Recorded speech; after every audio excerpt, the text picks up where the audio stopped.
kepada yang selalu guna laluan lebuh raya daripada Sungai Petani ke Batam, mesti akan perasan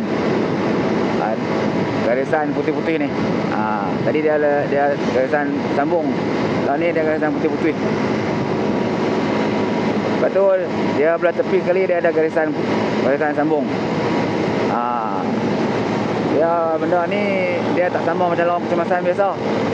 Kalau lorong kecemasan biasa tu dia belah tepi lain kuning, bukan tepi kuning, dia belah tepi lain kiri dia tak putih-putih macam ni, dia sambung, dan belah tepi sekali tak ada line. Tu laluan kecemasan yang biasa kita tengok lah. Ni kita tak boleh panggil dia lorong kecemasan, saya rasa ni mungkin smart lane. Tapi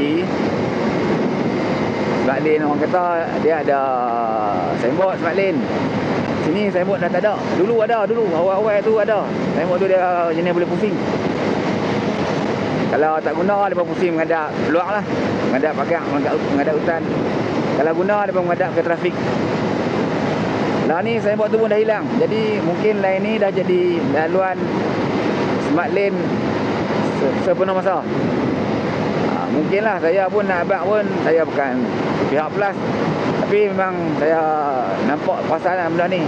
Dan ada orang komen mesej saya, buat cerita pasal lorong ni lah. Jadi kalau maksudnya